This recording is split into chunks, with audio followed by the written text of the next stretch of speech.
we'll coordinate after. Thanks so much. Okay, cool. Okay, looks like we're, okay, yeah, we're recording. Cool. Okay, so so in this intro, I'm just going to tell you a little bit real quick about who I am, what I do, and then talk, like I said, a little bit about what this workshop will entail, and then we'll get into a check-in. I want to hear from you, and then we're going to do some virtual poster dialogue. I'm going to share my screen, all of that stuff. Sound good? Cool. Okay, so like Allison said, my name is Leah. I use she, her pronouns. I am originally from outside of Dallas, Texas. I grew up right by the airport in Grapevine, Colleyville area.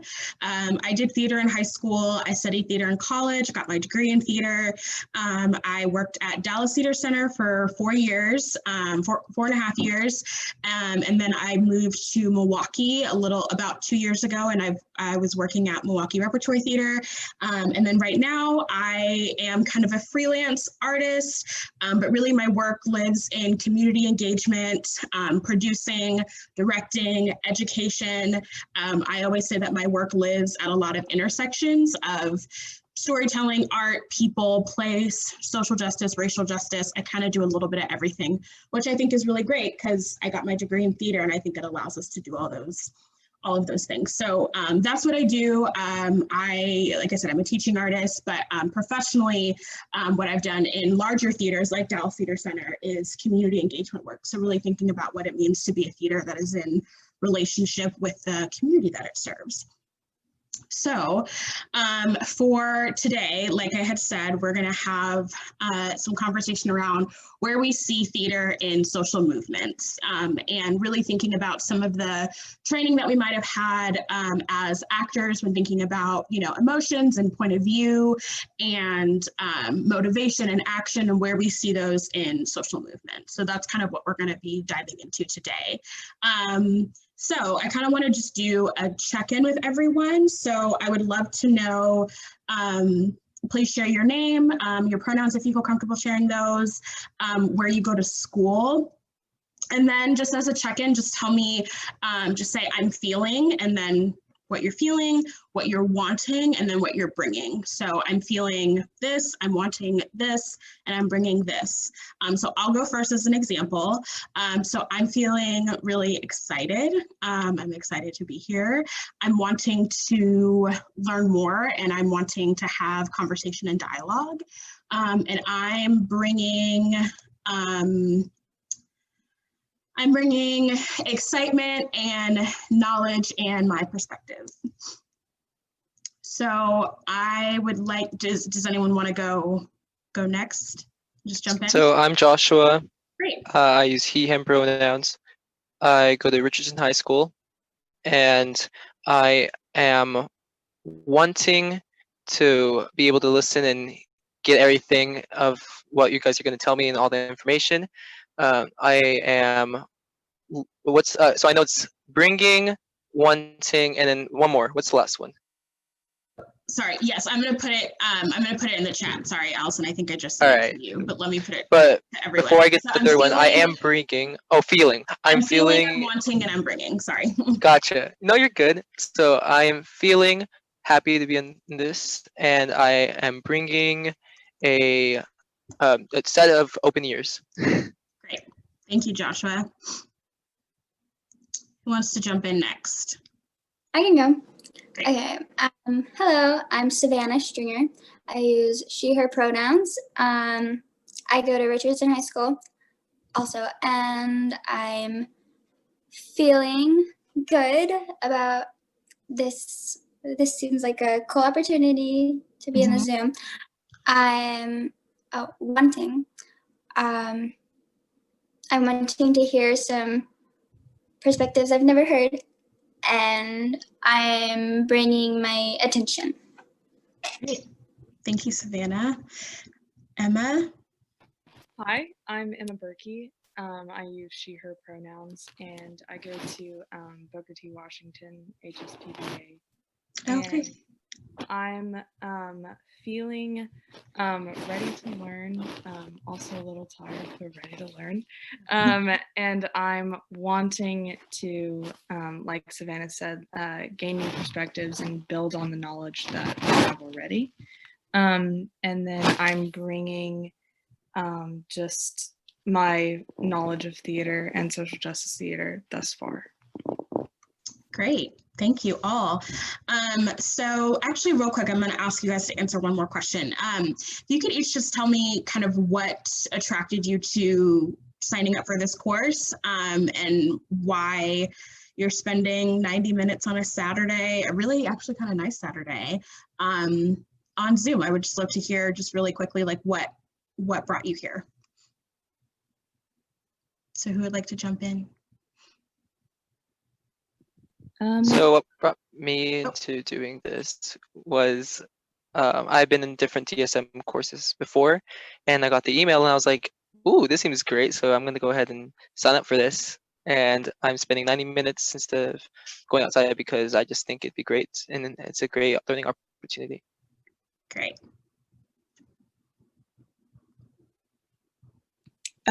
So I'm here because I was sent this opportunity from one of my teachers. I'm currently working on a really big research project about theater of the oppressed and how it can like promote like changes around social justice in high school. So that's one of the reasons, and also just the continuous like education of social justice that we all need to be doing our whole lives. So those two things. Great. Savannah? Yeah, I also got the email because I was doing these DSM Zooms in the spring, and I thought it would be an important and good thing to be a part of. Great. Okay, great. So what I'm going to do now is I'm going to share my screen, and I have a PowerPoint, and I'm also going to, I'll put the link to the PowerPoint in the chat. Let me just do that now, just so you guys can have it if you want it. But I'm going to share my screen, and we're going to go through a PowerPoint together. I have a couple definitions, and then kind of as like our like virtual kind of poster dialogue, like I said, I have some pictures that I want us to look at and start thinking about where we see theater in them. So give me 1 second.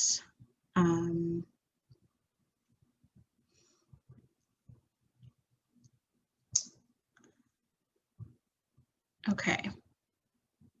Can everyone see my screen? Okay, great. So can I ask Emma, can you go ahead and read this definition of social movements for us? Yes. So social movements consists of a number of people organized and coordinated to achieve some task or a collection of goals. Often the participants are interested in bringing about social change. Compared to other forms of collective behavior, movements have a high degree of organization and are of longer duration. And then the question, okay. Oh, yeah. So, okay, great. So that's the definition of social movement. So what I want us to kind of start thinking about is what are some social movements that you're thinking about, and what are some words that come up for you? So just when you think about, and you don't even have to really think about theater, just when you think about a social movement, just kind of tell me what are you thinking about? What are some words that come up, some phrases, even some people? What can you share with me? Equality is the first thing that comes to mind. Okay, equality. Great. What else? As far as social movements like that we've seen, I'm thinking of the Black Lives Matter movement and the women's rights movement, the civil rights movement from the 1960s, and some others. Yeah. Mm-hmm. Great. LGBTQ plus equality. Yep. Absolutely. Great. Okay. So keep that in mind. Some of you definitely hit the nose right on the nail right on the head. Is that the phrase? When it comes to social movements, because in some of our pictures, we are going to be looking at some of the very things that were just mentioned. So just kind of keep that in mind. So pageantry. Savannah, can you read the definition for pageantry? Pageantry is an elaborate public dramatic presentation that usually depicts a historical or traditional event. A spectacular procession or celebration, especially one involving costume performers or contestants. Sorry, that's totally a typo. It should just be period and a spectacular. Okay. Sorry. So pageantry. So talk to me about pageantry. What do you know about pageantry? What is this definition making you think about pageantry? And where have you seen some pageantry? I think, where have you seen some pageantry? Medieval nights. So like where they like dress up as like the medieval things and you go and eat dinner and all that stuff. Oh, medieval times. Yes. Okay. Yeah. Absolutely. That's pageantry. What else? What are some other forms of pageantry that we might see? And this is probably where you can start thinking about theater, right? So when you look at this definition, you have a dramatic presentation, right? That's theater. It's depicting a historical or traditional event, and there's a celebration. So where else have we seen pageantry? Do historical musicals count? Tell me more. I don't know, something that just a musical about historical events. Yes, kind of. Yeah. I know it's not exactly the same thing though. No. I think you're on the right train of thought. What else are we thinking? And you can also put some stuff in the chat as well. Who has heard of Mardi Gras in Louisiana? Yes. Mardi Gras. Yes. So Mardi Gras is pageantry, right? It's a very traditional event. It happens like March, April, and it's a celebration, right? People are in the streets. There's costumes. There's drama. There's a lot of processionals. So definitely Mardi Gras. Civil War reenactments. Joshua, can you talk a little bit more about that? You put that in the chat. So I just feel like that's definitely fitting into the historical events, right? In that area right there, not exactly traditional, but definitely historical, and people do, put on their costumes and they reenact all that stuff in order to, I don't know, I feel like it brings a sense of, because there's lots of people who are like really interested in that stuff. Like we might be interested in musical theater, however, other people are interested in, war and all the details behind that, and people like to dress up as, the soldiers and reenact all that stuff. And I think that's pretty cool. Yeah, no, absolutely. Any other thoughts on pageantry and where we see pageants?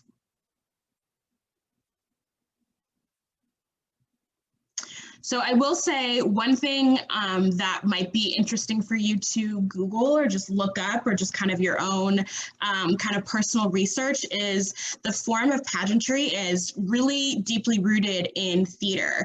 And a lot of the very kind of early forms of how theater looked is not what we have today, right? Like today we have beautiful theaters like at Fair Park or at Dallas Theater Center where we have these really innovative sets and things can move and they're on elevators and lights and costumes, and those are all things that have evolved over time, right? But before we had all of that, really theater was just about people and their relationships. And yes, they were able to have costumes and stuff like that, but it's really rooted in this kind of historical and traditional idea of people gathering and gathering in mass. So when we think about, Mardi Gras and we think about, like Allison put, campaign rallies, Civil War reenactments, even like thinking about like even like RuPaul's like Drag Race. I don't know if anyone watches that. There's a level of pageantry in there as well. And it's about, these massive people having a traditional kind of celebration. So just kind of keep that in mind as you think about that. And I think I will here, what I will try to do is before we end, I'll put a link in the chat because I think I have a link saved that gives you just some interesting historical context about theater and pageantry and where those intersections happened. And it's just like a fun little thing to just kind of go down an internet rabbit hole on. So, okay, so what I'm going to do now is I'm going to show a series of images. I think I have 12 images. And what I would like for you to do is if you have something to write with, you can totally do that. But I would really like us just to kind of go into the chat. And as we see each image, just like chat, put it in the chat, type just what you see, what your initial reactions are, and just be thinking about how we've been talking about social movements in pageantry. Okay, so I'm going to just show a series of images. And if you do want to write them down, and then once we're done, share them with us, that's great. We're just going to kind of have like an open dialogue about them. Just be looking at these images, thinking about the conversation we've had so far, and just start kind of reacting to them. Cool? Okay.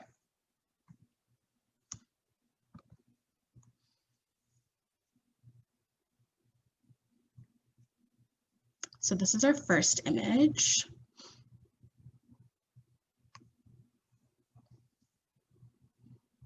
Do you want us to just talk, Go ahead and just put them in the chat. Okay. Yeah.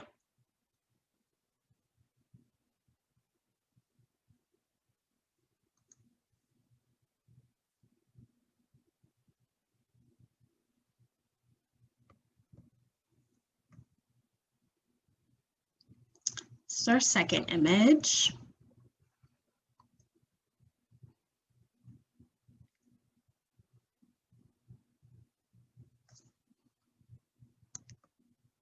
Just initial reactions, thoughts, what you see, what you don't see.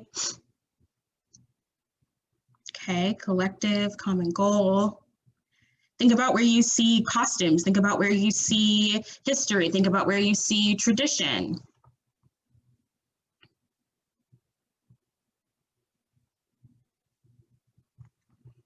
Okay. If you have questions about any of the images, if you're like, I have no idea what this is, totally let me know, and I'm happy to talk about them.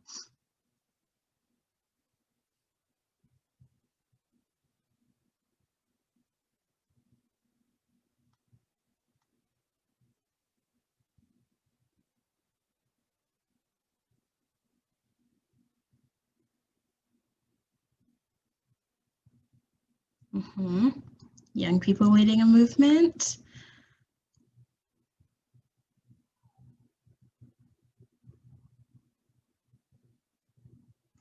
And I'm sorry, some of these images, I've had to copy them twice into the slide, so that's why they look like they're on top of each other. But I kept it because I felt like it looked kind of cool. So.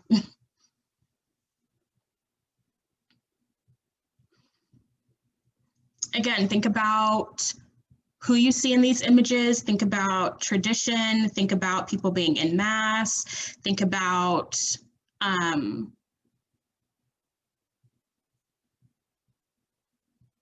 protesting social reform. Yep. Think about where you see costume, think about where you see props, especially in this one. We have a lot of posters. Think about where you see unity.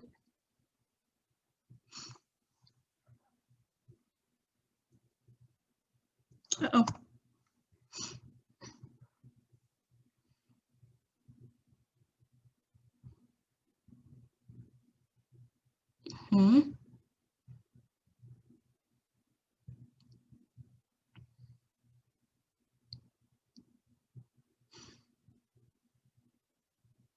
Yep.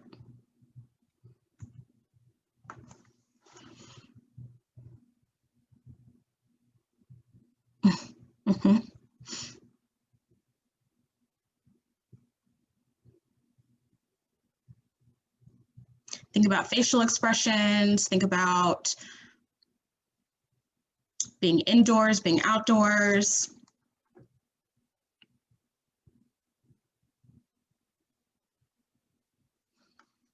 This one's a little blurry, but, oh wait, yep.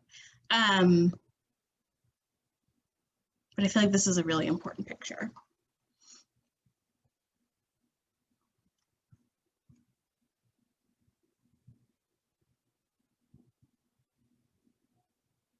Mm-hmm. Mm-hmm.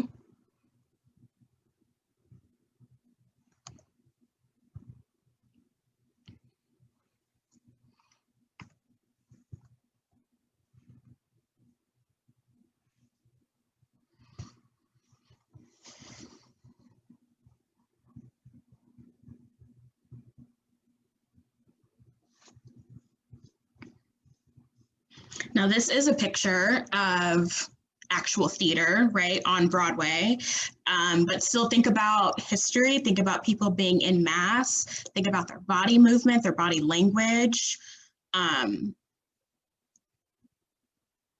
also just think about new way of telling a story. Yeah, right, think about kind of what Hamilton kind of did for how we talk about representation, how we talk about casting, how we talk about history, how we talk about hip hop, rap, verse, the intersection of that. Yep, costumes. Great.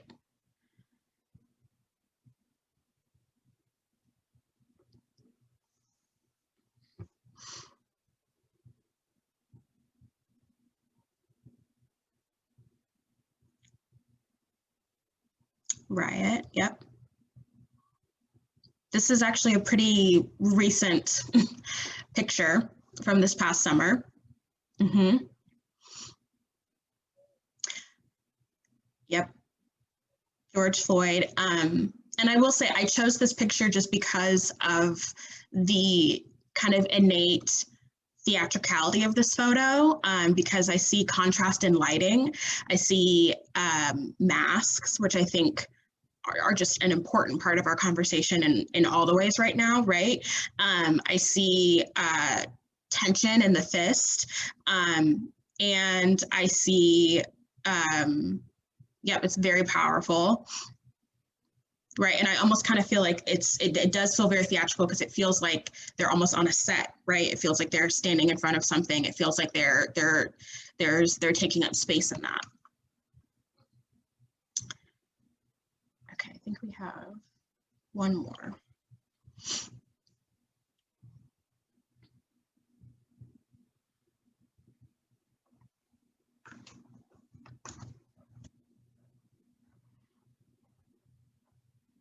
Celebration, yeah. If anyone knows where this picture is from, extra bonus points. Asian culture with costumes, okay.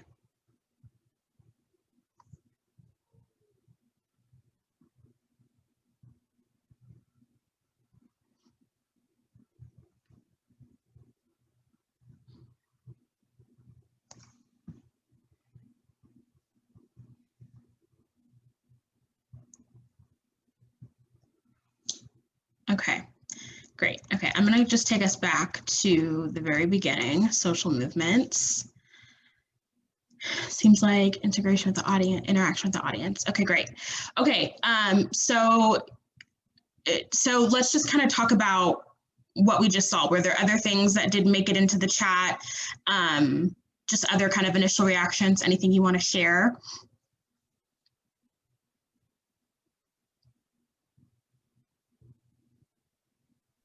It just was very odd to me that, you know, when you're actually, because you put these words in front of us beforehand, you know, social movements and the other one, I'm sorry, I forgot.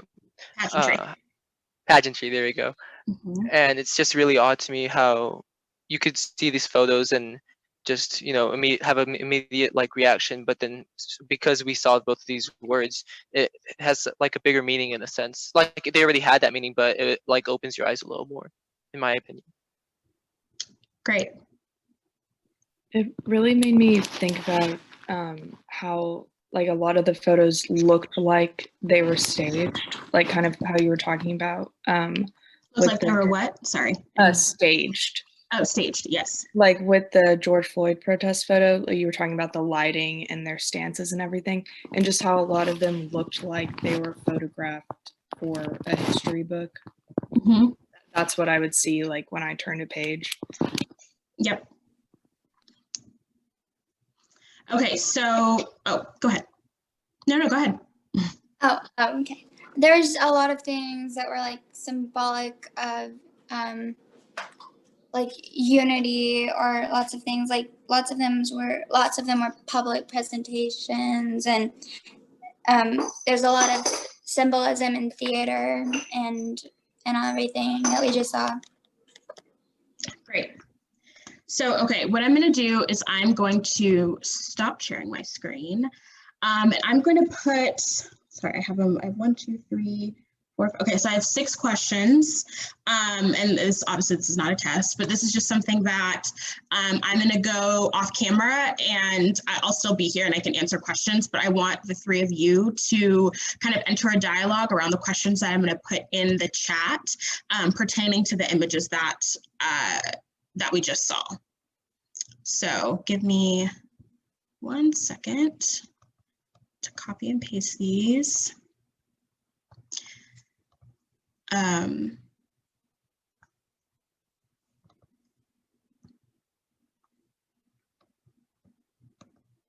Okay.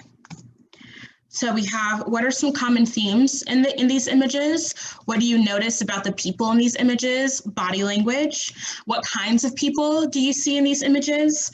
And when I say kind, I mean like, are they younger? Are they older?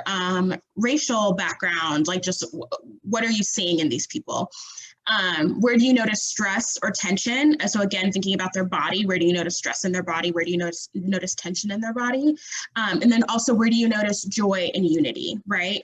Because I think when we talk about social movements and pageantry, we are talking about groups of people in mass and when I say in mass, I mean like larger groups of people having to be unified, moving towards one goal. So thinking about where do you see that kind of joy and that celebration and that unity, even if it is a harder picture to look at, we should still be looking for that unified kind of message moving towards something. And then just thinking again about how are you defining a social movement, particularly right now in 2020. So those are questions that I want 3 of you to kind of talk through. Again, you can if you want to take notes, you can. If you want to just kind of have your conversation in the chat, you can. That's totally fine. Or you want to write down highlights of your conversation in the chat, you can. But I'm going to go off camera, and I kind of just want the 3 of you to talk through these questions and have a dialogue. Again, if you don't, it's okay to disagree, right? It's okay to see different things. It's okay to have different perspectives. Obviously, I just ask that you be respectful of everyone's perspective and their opinion.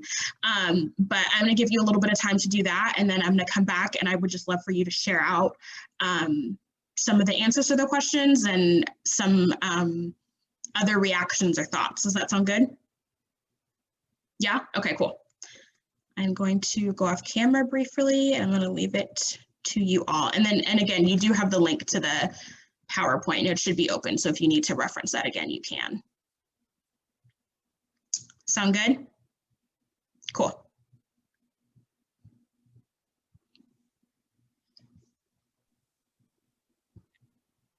All right. So the first question is, what are common themes in these images? And first thing that comes to mind for me is a very common theme was unity, because every single time that something passed, and many of them, like around 90% of them, I could see unity and people together. And obviously there is pictures like with the protests in which they were unified because of something that was very important. However, they weren't happy. They were happy that they were able to express themselves. However, they weren't happy because of the situation, if you know what I mean. Mm-hmm. And then there's other ones like with the Pride, where they are all unified as well. But in that one, they are happy because they're like, they're expressing themselves, and they're also like showing, hey, look, we're here and we're proud to be who we are. And I think that's very important as well. Yeah, definitely unity. That's what I was going to say too. And I think it's interesting to see how even in every picture, like no matter like age, race, like whatever it was, time period, like that theme carries through there's never like a loss of that, I think. No matter what group of people it is or when it is. Definitely. Yeah. Yeah, another, not all of them, but like a lot of them were like traditional things, like things that happen over and over again that mean something to just a lot of people. Yeah, for sure. Whether it be, the protests that have been happening for so long, or a presidential inauguration, which has been happening and happening over again, and you could obviously see a very big contrast between both of them, which was very important as well to see, and very important detail. Mhm. And yeah. Okay, so next question. What do you notice about the people in the images, their body language and stuff? They're all like standing like really tall and together, just strong together, just fighting. You can tell by their body language that they're like, they have like a cause. They're like not just chilling out. Yeah, definitely. I can see that they're definitely, there for a reason, and they're not doubting themselves in any way. They're not being like, oh, should I be here or not? They know that they're there for a reason, and they're standing there. And I think that's very important to have that type of confidence, especially when it's something so important to you. Yeah, no, I agree. And I think it's interesting. I don't know. I feel like all of the images, and maybe this isn't necessarily like what they're physically standing for, but in all of the images, I feel like they're all standing for some kind of ideal or right. And then in the inauguration of Trump, it's just the complete opposite. And maybe that's just the context for all of us like looking at it, but I don't know. It's just, I don't see him like standing for really anything, or if he does, it's like all the opposite of these images. I think that's like Right. the one that I would like take out of the group as the most like different from the rest. Yeah, it's the imposter. Yeah, exactly. Yeah, I think so too. Except for you can see like, you see some people who are like seem to be like forcing a smile or just put on the pretty clothes and wear the fake smile for the cameras. Mm-hmm. Right. And the comparison like between both of the inaugurations was important too. Yeah. Mm-hmm. There's in Obama's like people like, I don't know, Michelle's actually smiling with her teeth, and then like, yeah, Right. Melania's Melania not. like she's like smiling, but looks like she doesn't want to be. Yeah. I mean, they even have a fake Melania, on standby. So, Okay.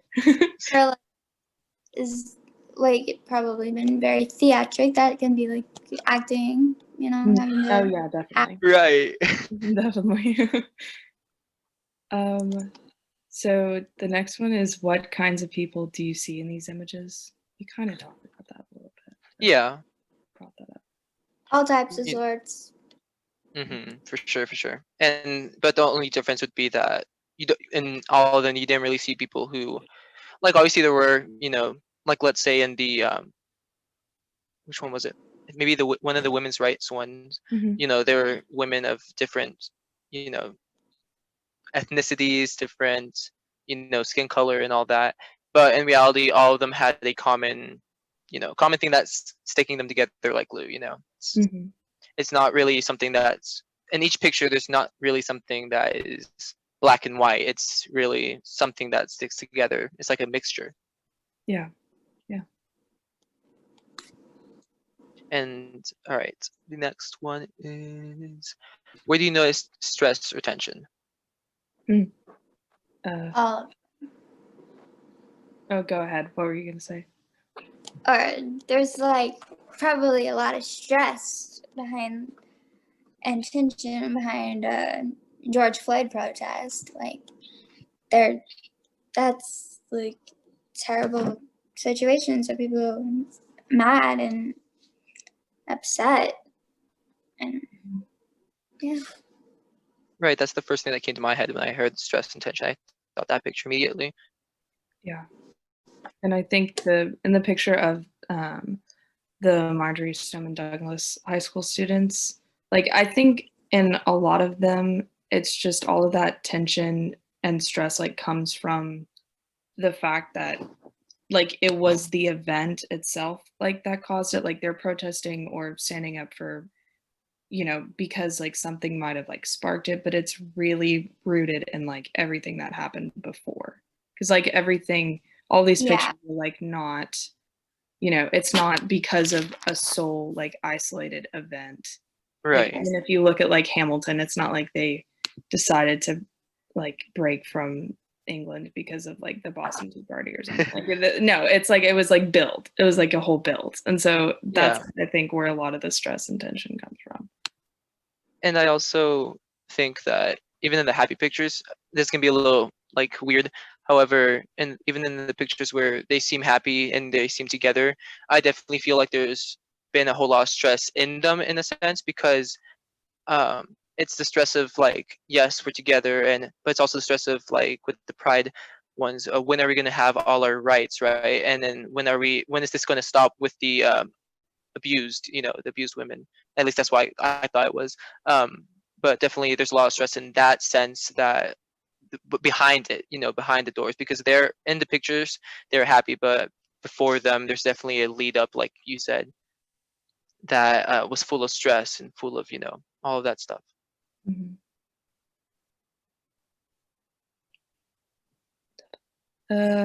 Okay, where do you notice joy and unity? Also talked a little bit about that too. Yes. And then, how are you defining a social movement? We could just go back to the PowerPoint. I'm kidding.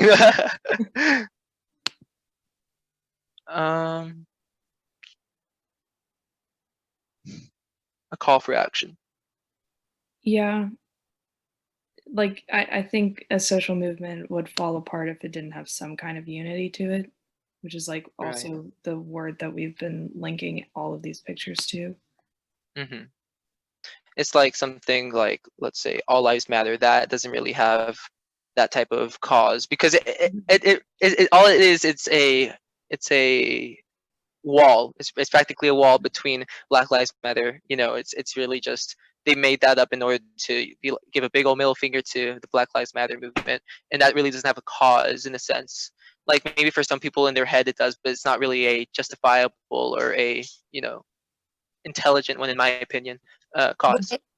Because you're right. It wouldn't have a cause, because like it wouldn't. I had a train of thought. You're good. It just doesn't make sense. Yeah, it just doesn't make sense. Yeah, well, like Black Lives Matter, like the cause makes sense because they're saying that because of the years of racism, all lives matter. I don't see how that would make sense as a cause, because like, what are they trying to prove? What is the call to action? What is the purpose? I think that what you just said, like call to action for social movements, like in my mind, a social movement, it's not really a movement if you're not working towards something, or you're not asking for something to change, or reaching for a goal.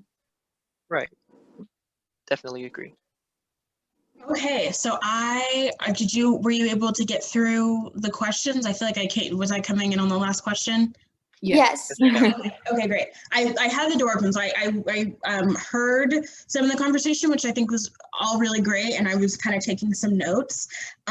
One thing that I want to point out that I feel like you all did well from what I heard was you were talking about how, which this kind of segues into like kind of the last part of this, is you were talking about how we see these images, and I think it was probably maybe when you guys were talking around like stress and tension, joy and unity, like in their bodies, you were talking about how, yes, it's a picture, but there's been a buildup of something.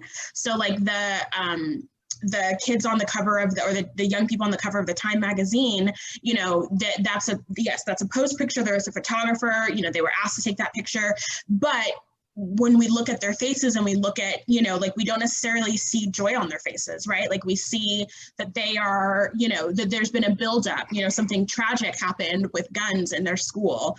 And we know that there is a history, right, of gun violence in this country, right? So there's like a buildup of that. Same thing with like the Me Too picture, right? There's all these different women who are marching and who are, you know, marching hopefully towards, you know, progress, but also we know that there's a story behind that, right? There's a story of history of abuse, of neglect, of not being heard. So I feel like I heard you guys talking a little bit about how there is a buildup to these moments, right? And that these things aren't necessarily isolated incidents, but they are systemic, right? And so that's why I had the two pictures. I had the picture of Obama's inauguration, which was huge, right? And then also Trump's inauguration, which was also huge for other reasons, right? But those also show, right, like the systemic kind of ways that these movements happen, right? And so great conversation. Is there anything else that you want to lift or just say out loud, or is there, you know, is there like another movement or a picture, or is there something else that you're kind of just thinking about when you're thinking about these social movements? Anything else before we kind of do the last part of this activity? I mean, it just really terrifies me how something can start from such a long time ago and it's still a thing now. You know, it's you think that by now it dissolve, or you know, because you hear about evolution and all that stuff, but and so many things that are so important in this world, they just keep on happening and keep on going, and it's disgusting, really. Yep. Yeah, absolutely. Anything else? Does anyone want to? Okay, so for the last kind of bit of this activity, and I'm going to go ahead and just share my screen once more. Hold on.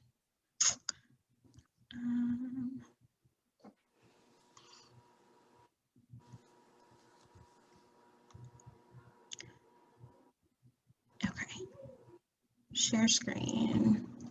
Okay, so for the last part of this activity, we're going to really focus in on these images, right? So these movements. So we have a little bit of everything, right? We have movements led by young people. We have theatrical movements. We have civil rights movements. We have inauguration. We have women's rights. We have a little bit of everything. So what I want us to do now is I want you to think about how these images inform one another. And I want you to kind of create a timeline of these images, okay? And I want you to decide as a group how this timeline works, right? So it does not have to be chronological, right? So it does not have to be in order of, you know, so we know, you know, like the Martin Luther King photo does not necessarily have to be first, but I want you to think about what's inside of these images. So referring back to those questions and the conversation we had, and I want you to think about how they inform one another. And I want you to come up with your own kind of set of standards, basically, on how you were to put this together. If you were to put this together in some sort of timeline, right? And I say timeline because I feel like that's the easiest term to say for you to understand, but again, it does not have to be chronological. They don't have to necessarily be in order, but I want you to think about how these images inform one another. And if you had to put these in some sort of order, what would that be? And you're going to come up with kind of what that criteria looks like, okay? So it can be based off of just purely like the contents of the people in the images. It could be based off of, I mean, it can be based off time. I feel like that's a little obvious though, right? It could be based off the kinds of movements, right? So young people leading things, civil rights leaders leading things, everyday people leading things, whatever that looks like, you're going to come up with kind of the criteria and think about how these images inform one another. Does that make sense? Yeah? Okay, so I think the best way to probably do this is just to do it just kind of through the chat, if that makes sense. Okay, so you have the link to the PowerPoint and you have the images. So I'm gonna again just kind of go off camera and let you guys have this moment. But I want you to come up with an order for these images. So we have, is it 12 images? 1, 2, 3, 4, 5, 6, 7, 8. Yeah, we have 12 images. And I want you to come up collaboratively with how these images inform one another. And I will also say there's no right or wrong answer. This obviously isn't for a grade or anything like that. There's no right or wrong answer, but it's about you all kind of setting your own terms and your own qualifications for how these social movements can inform one another. And then at the end, I just want you to tell me about it and just say, this was our process. This is why we decided to put these in this order. If there's a photo or two that you feel like you need to leave out, that's fine too. Not saying that these are obviously the only, social movements that exist, but these are just the ones I wanted to focus on. So yeah, if there's an image or two that you want to leave out, you totally can. But ultimately, as long as you all can kind of share and explain why these images are in the order that they're in, then that's going to be it. So does that make sense? Yeah. Okay, cool. So I'm gonna give y'all like between 10 to 15 minutes to do that. And although question, does everyone know what the last image is? Which one was that one? The one with everyone standing on the stage. Let's No. see. Let me go back to. The really colorful one, yeah. Oh, no, not sure. Hold on. This image, do we know what this image is? No. This is a picture of a program at the Dallas Theater Center that I actually used to run. This is the first production of Public Works Dallas, which is a program at the Dallas Theater Center where it's the community engagement program. And this is our final shot of having 200 local Dallasites on stage in professional production. So back in 2016, we launched this program and we found community partners all over the city of Dallas and we engaged them in different theatrical workshops that they wanted. So there was a workshop with working with senior citizens doing acting, right? So they wanted to do an acting workshop with senior citizens. There was a workshop with young people where they wanted to learn the basics of theater. There was a workshop with families that was bilingual, both in Spanish and English, and they wanted to learn theater in both Spanish and English with their kids. So those happen year round in Dallas, and then it culminates in a 200-person production of a Shakespeare musical adaptation. So this is The Tempest, and it has 5 professional actors. Our Prospero is Andre DeShields right here. He is now a Tony winner, and he has been on stage with 199 people from Dallas, right? So this is kind of calling back to the original forms of pageantry. There are only 5 people on this stage that have, what we would call like traditional acting training, right? And they're members of DTC's Briley Resident Acting Company. So we have Liz Michael here, we have Andre DeShields, Alex Organ, Rodney, trying to find where Ace Anderson. So there's 5 professional actors and the rest are all local citizens and then cameo groups. So in this production, we hired a choir. So this is actually a choir, I think from the Richardson area, one of the elementary schools, I believe was it Richardson?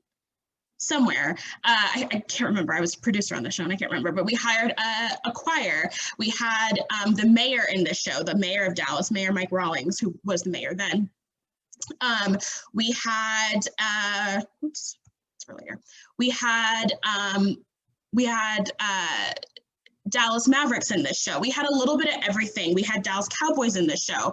We had special cameo groups to tell very specific moments in the story of The Tempest to really highlight their theatricality. But everyone else are just everyday people from Dallas. And so long story short, that this program and the culminating production really, again, goes back to this idea of pageantry and theater being pageants, right? So this had 200 people in it, and it was a 90-minute musical adaptation of The Tempest. This program still happens at Dallas Theater Center. They obviously, theater isn't producing right now, which is why we're on Zoom, but they've done three musicals. So we did Tempest, then we did Winter's Tale, and then they did As You Like It. And it is some of my favorite work, some of the things that bring me the most joy. Whenever I do this workshop or whenever I talk about social movements in theater, I always include this image of pageantry because it happens in Dallas. And, it really is about the relationship that the people have on stage. And it's about really thinking about how we can redefine who is a professional artist and who isn't, right? And so there is a full spectrum of people on that stage. The youngest person in that cast was 4 years old, and the oldest person was 94 years old. I don't think you can see her in this picture because she's literally having to sit on a chair in the finale because she's 94 years old, and at the end of that show she was tired.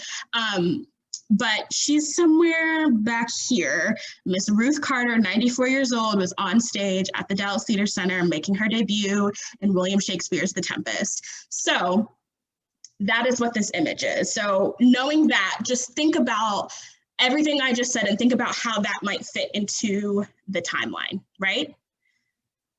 Are there any questions about that? No? Okay, cool. Okay, do you want me to keep my screen shared with you all as I go through these images, or? Yes, please.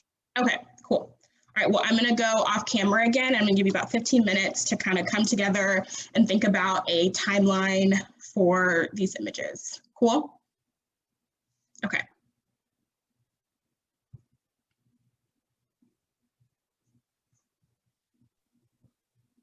So what's y'all's first idea? I don't know. I was kind of thinking, I don't know if this is like too much in time order, I guess, but just like if you did like some kind of, I don't know, like where the movement was and then like the setback or something.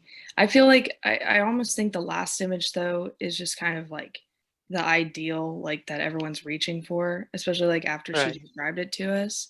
So I feel like that So, oh no, you're good. Go ahead. so you're saying maybe we should do something that's like from the least ideal to the most ideal? Actually, I like that. That was different from what I was thinking, but like I like that idea. Same.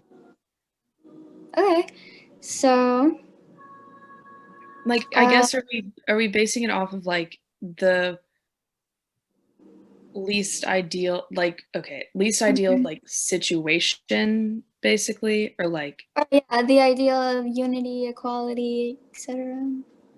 okay.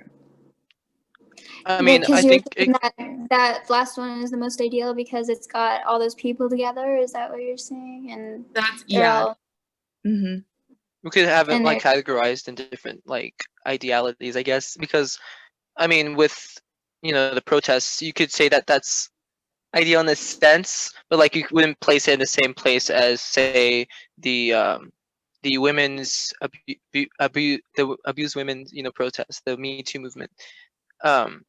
So I'm kind of confused as to how we would do that. However, I think we totally could if we grouped it into like different, like in like the chart, I mean, like least ideal, ideal, most ideal type thing. I don't know. just like maybe on the basis of how unified the people are. Oh, okay. That's Yeah. I like that. I just like, I guess what I'm worried about is like really you can make a case for unity and like Yes. all of them. Or maybe how close to their goal they are. Or one thing I don't know. I didn't just, actually have an idea when I said that.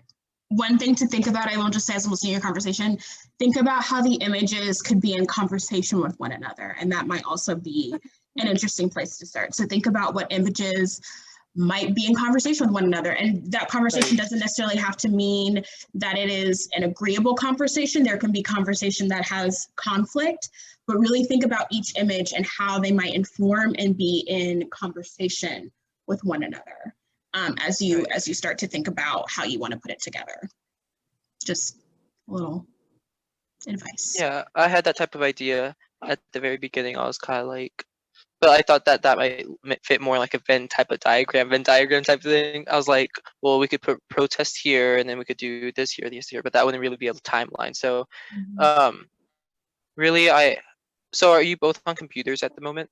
I think that the conversations of each other, you've got protest where people lots of times are asking for a change that comes from the government, and then you've got political leaders having inauguration. So there's a conversation there, whether or not the leader is listening.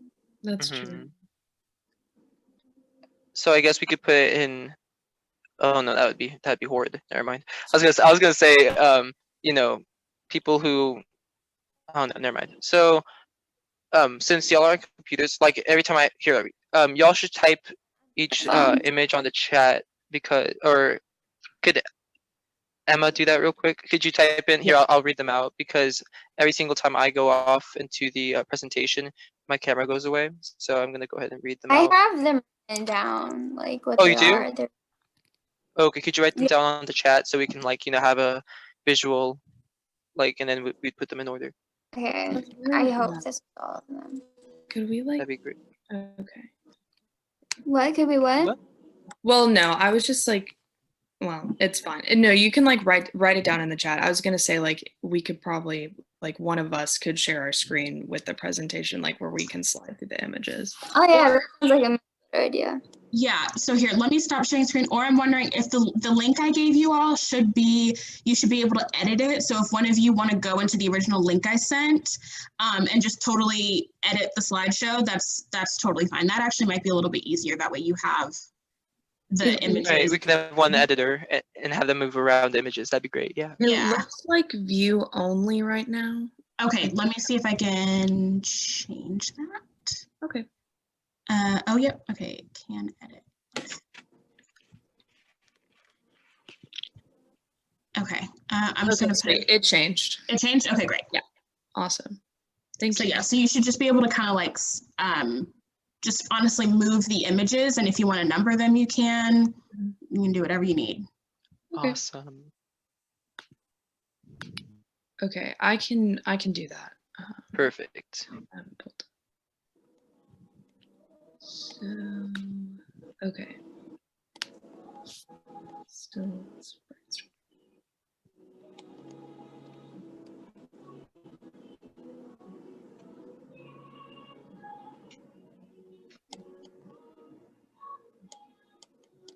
Are there any images that we don't think we need to use or anything? We could put up cases for each one, I guess, in a sense. For right now, I feel like we have to first get the idea of yeah. No, I see what you're saying. Yeah.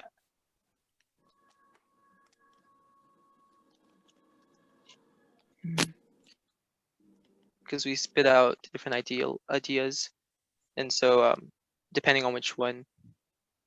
How are they related to each other? How do they inform each other? How are they in conversation? Okay. All right. I got that.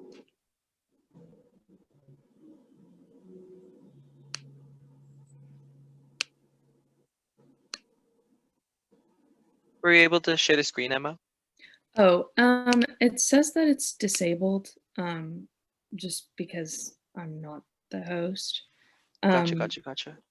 But if y'all know the images, then I mean I can. All right. I know. So. Yeah. Let me go on the presentation. All right. So we have MLK, Obama, Columbine. I mean, not Columbine. Parkland. There you go. Mm-hmm. We have refugee, Pride, Trump,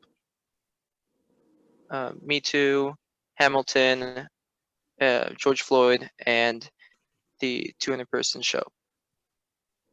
All right, so let's see. Out of all of these, one, well, the MLK wouldn't be a protest. That would be more of a, no, that Yeah. definitely is. But like, how does it? But MLK would kind of be speaking about, Right. you see Over that, those same issues. or in some he would have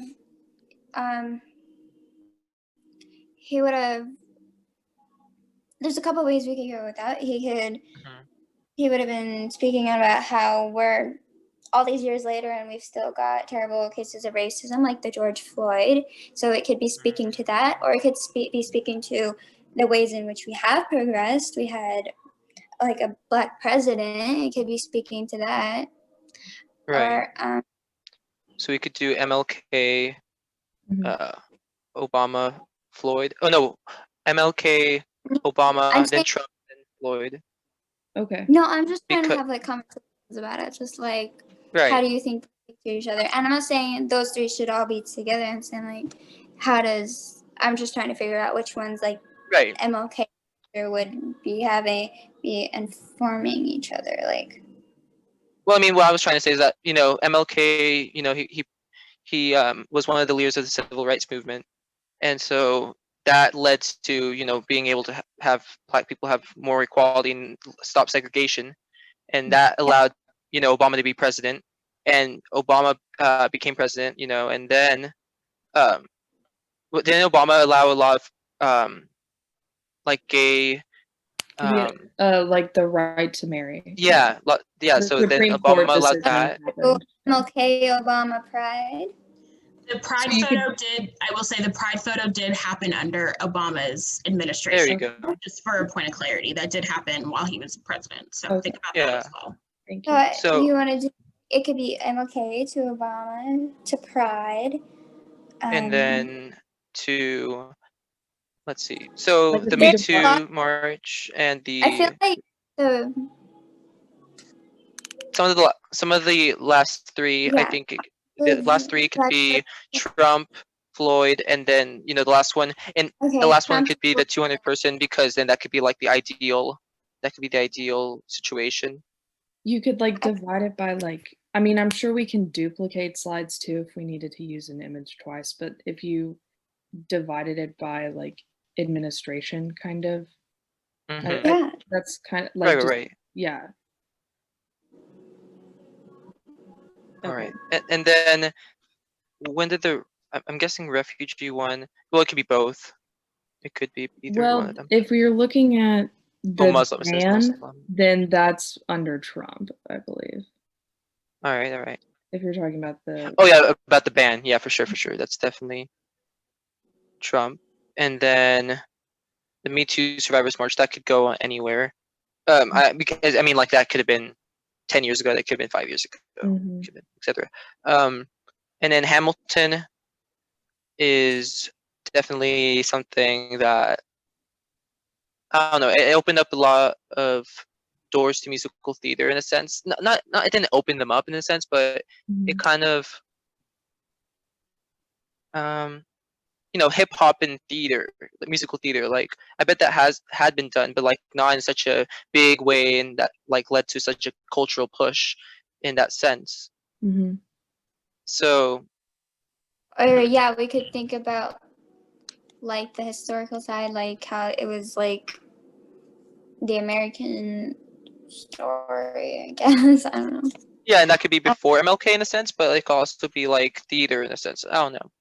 Because I think, well, I kind of like flipped around based on what y'all have been saying, like some of the slides, and now like looking at them, like I feel like a link, if you look at the things that happened, including Hamilton, like happening during Obama's presidency, if you just look at those pictures, like Pride, Hamilton, like, okay, basically it's just like that was like progress. Right. And then like when you look at Trump, it's like the protests and movements that were happening then. Yeah, exactly. Like you're fighting like to keep something or to like gain something that you still didn't have, I guess. Exactly.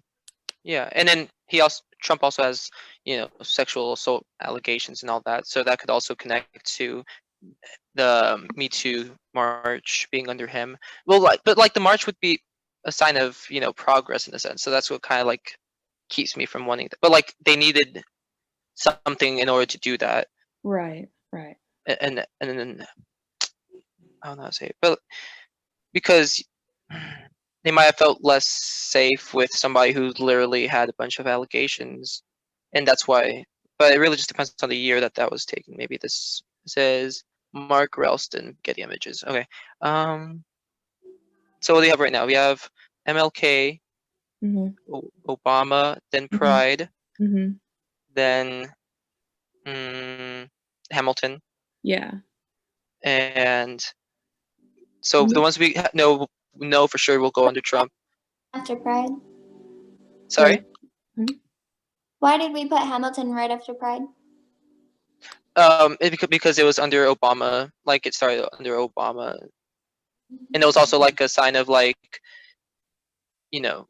because Hamilton was something that was kind of pretty big in the musical theater scene, and it was also a sign of, having hip hop and a solely hip hop show. Right. So it's like just like Pride kind of like Obama opened up new doors for Pride. It also opened up kind of a more progressive, more, allowing more difference and more inclusive people. Theater. Yeah. Inclusive. There you go. Exactly. Inclusivity. And then under Trump, it'd definitely be the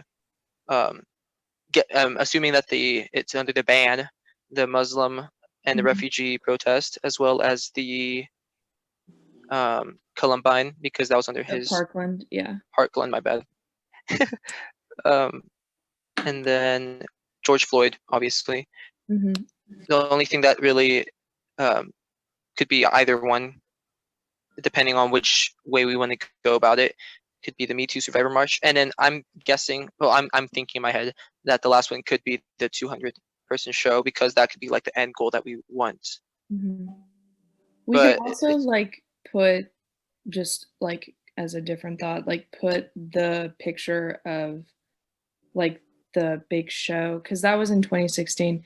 And so you could say that, I mean, I don't know exactly the time it happened in 2016, but you could put that as Obama's last picture. Right. It shifts into Trump, and then like it's kind of like this is where we're at now. Right. That thing happened during Trump's presidency. Oh, it was March 2017. Okay. So maybe it's like, okay, well, look at all these things that happened during Trump's presidency. Like all of these, like people had to fight for their rights, like, or they were risk of being taken away. And then you have this picture at the very end that's like, but we still like inherently have an inclusive like nature, or like right. So Gotcha. It's like the hope slide. For sure. Yeah. I like that. And then the last question mark would be the Me Too Survivor March. Pretty sure that's just because the hashtag Me Too, like that happened during Trump, or like it was, It did. You're right. Yeah, but if it was the Women's March, like that potentially would have been either. But yeah, so let's just put that one under Trump as well, because you can see more protest under Trump instead of, people being happy for, well, at least, with the Pride, they're happy to be unified and have more rights. And then, progress with the Hamilton one. And yeah. Okay, so are we coming to a closing point soon? About 2 more minutes maybe? And what I'll do is I'll just share the screen again, and you all can kind of talk me through the order. I haven't looked at the PowerPoint, so does that sound good? Yeah. Okay, so about 2 more minutes. So since I'm looking at the order right now, just to make sure y'all are okay with this. So we have MLK, we have Obama, we have Pride, Hamilton, Trump, refugee ban, Parkland, Me Too, George Floyd, and the big performance. the only thing I would change would be Columbine before the refugee ban. Okay, ban, I mean. Parkland before Yes, refugee ban. because that was early. Yeah, Mhm. there you go. Okay, sounds good. It's not about the time though. So That's true. I really, it's about like the. I think like we've kind of made this like go from like hopeful to not hopeful to hopeful. Yeah. Yeah. And it's kind of, maybe we did fall into the trap of like organizing it by time, but like also I A think little. thematically. Yeah. That's okay. That's okay. I mean, I have, yeah, that's okay. That's okay. Did y'all finish up? Mhm. Yes. Okay, great. So, okay, so I'll share my screen and I'll have y'all talk to me and tell me kind of a little bit of your process. I heard a little bit of the conversation, but not all of it. So I'm excited to hear where you ended up, and then we will kind of wrap it up. Okay. Oh, oops. Wait, oh no, I'm not sharing my screen. Okay.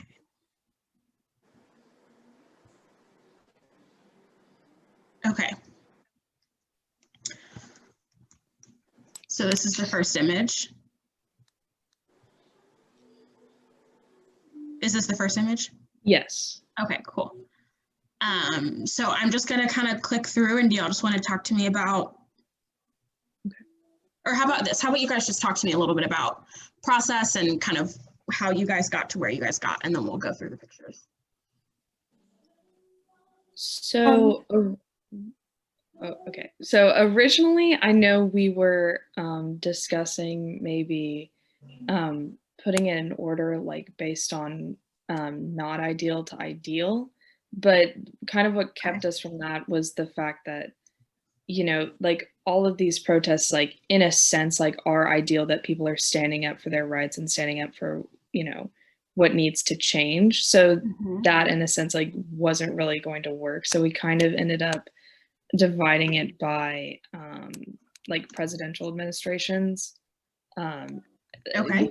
From kind of what we realized at the end, it kind of goes from, like Savannah said, it goes from hope to no hope, or less hope to, and then the very last slide is hopeful.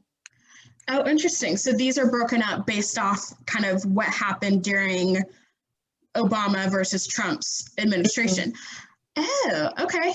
Okay, so we start off with MLK because he came before everyone. Yeah, paved the way for, you know, Obama in a sense, or that was a major step. Okay, paved the way for Open Obama. doors for the next things to happen. Mm-hmm. Also, I just love Michelle's mom's face in this.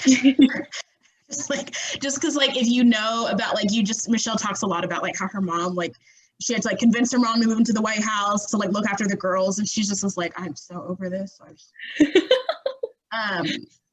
So there's that.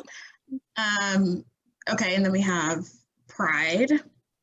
Yeah, it's like it's kind of going from like this opened up this to opened up this to this to kind of. Got it. Opening doors. Okay, so then after Pride, we have Hamilton, which, you know, actually is interesting because if you really know the story of Hamilton, Lynn did his first bit of raps during Obama's administration, like during his it was probably like his first or second year in the office. He did like a National Arts of Humanities like workshop thing, and it was I think it was while he was still doing In the Heights, and he went out to DC and he was like, oh, I'm working on this mixtape, you know, and it was Hamilton. And so it's interesting to think about just how much of Hamilton as a musical's trajectory started kind of under Obama's presidency. So yeah, that's interesting. Okay. And then we have the Trump inauguration. So then it shifts. There's a shift, yes. Yeah, so the images for Obama were a lot more about like gains. And then I think here it's about either fighting for the limited rights that people have already or trying to gain new ones based on like certain events and just the past as well. I love that the picture of the Parkland teens are right after Trump's inauguration. I think that's really powerful. Right, and then this is the Muslim ban March. And I believe this is a picture from, this is happening in Washington, D.C. So, and then the Me Too movement, okay. And then George Floyd, yep. Oh, and then we end on a hopeful note. Is that kind of like a? Yeah. Yes, yes. The whole thing, like the whole presentation is just showing like we started with hope, and no matter what obstacles come, we can always end with hope and fighting for what's right. Mm-hmm. Wow. Okay, that's great. Okay, we're actually not gonna not do that. Okay. Well, that was great. I will say this is actually the first. Okay, I'm gonna stop sharing my screen again. So I will say that I have done this kind of like workshop about like social movements, and this is the first time I'm doing it virtually. But the last couple of times I've done this with a group of teens and we've been able to kind of get on our feet and put some of the stuff in our body. I will say this is the first group of people that have put it in such like happened under Obama, happened under Trump, which I just think is really interesting that like no one has done it that way yet. The groups that I've worked with in the past, it was just all kind of jumbled up. And I will say I have there, for the most part, these are the images I've used, but I have you know, I'll sprinkle in like, you know, another kind of image, you know, but for the most part, these are the images that I've used. And no group has been like, oh, this is, and have thought of it in a way that like kind of hope and what the Obama administration, the doors that it opened for people for, you know, the right for gay marriage and for Hamilton to be such a thing. And then we get into another administration and we have all this pain and all the struggle, but there's still hope and there's still people that are still coming together to move towards some sort of social good. So I really appreciate that because it seems obvious, but I feel like the way that y'all got to that and the ordering of that was really interesting and different. And I just, now I'm like, oh yeah, no one's done that yet. So good job, kudos, because I understand that it's not the easiest thing to do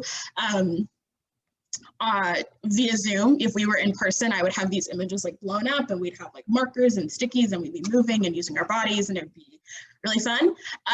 But I'm so thankful that y'all did that. Okay, are there any like, before we kind of wrap up, are there any like thoughts or questions that you have of me or just initial reactions, or are you thinking about something differently now? I have kind of like official little kind of checkout wrap up thing, but just before we get to that, I'm just curious to hear if there are any like, oh wow, I never thought about that, or, you know, oh, I'm going to be looking at this differently now, or whatever that is. Well, I have 2 questions. Sure. So my first question was, with the 200-person show, I know that was in Dallas, correct? Mm-hmm. Mm-hmm. Do you know where, like, we obviously it's quarantine and equipment and all stuff like that, but like whenever it does start back up, hopefully really soon, do you know where that could be found? Yeah, so actually, if you want to learn more about, because honestly, anyone can be in those shows, right? You can volunteer, you can be in the show. Like, it really is a big community project. So if you honestly just go to Dallas Theater Center, Dallas Theater Center's website, there should be a tab about the program. And I think the staff should be listed on there so you can reach out to them. That's my old job. I'm one of the founders of the program at Dallas Theater Center. But I have obviously kind of continued to follow it and watch it grow. And this program not only happens in Dallas, it happens in New York, it happens in Seattle, it happens in London. It's a pretty big international program. So honestly, if you just want to look up Public Works, and if you want to look at it started at the Public Theater, if you just want to look up that and learn more about the kind of methodology behind doing work like this, that would be a kind of a good place to start. So yeah, definitely check out Dallas Theater Center's website to get some insight. And I'll put a link. Thank you. And then my second question was about the form that you guys talked at the very beginning about, the one that allows y'all to record. Oh, yes, I just sent you an email with that in it. So if you can just forward that to your parent or your guardian, whoever takes care of you, whoever has permission to put your face on screen, that would be great. And Savannah, I already have yours. So I just sent it to Josh and to Emma. Great. Okay, good. Any other thoughts, questions, things before we do a checkout? I'm also going to put the link. The Public Works program started at a theater in New York at the Public Theater. So I'm just going to put that in there as well, just in case you want to take a look. Thank Cool. you. Yeah, of course. Okay, so our wrap up is just going to be just like a real quick, just like tell me like kind of like just a word to describe how you're feeling and like something that you're thinking about, right? So something that in the context of this, I mean, if you're thinking about, you know, you want to go to Chipotle, you can say that. But in the context of like this like workshop, just tell me like how you're feeling right now, like just like in your body, and then just something that you're thinking about moving forward.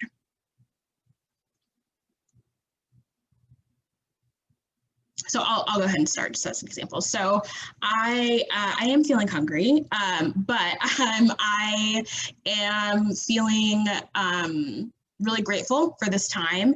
And one thing I'm thinking about is because of how you all put together the timeline, I'm thinking about where you look for unity and joy, even in times of distress, if that makes sense. That's what I'm thinking about, because you guys made me think about that in a way that I hadn't before because of how you put your timeline together. So I really appreciate that.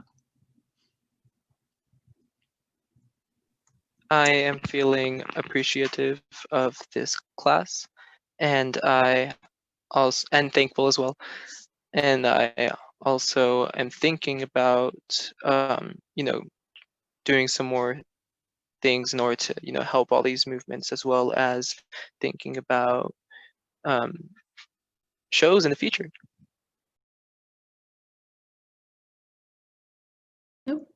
Awesome.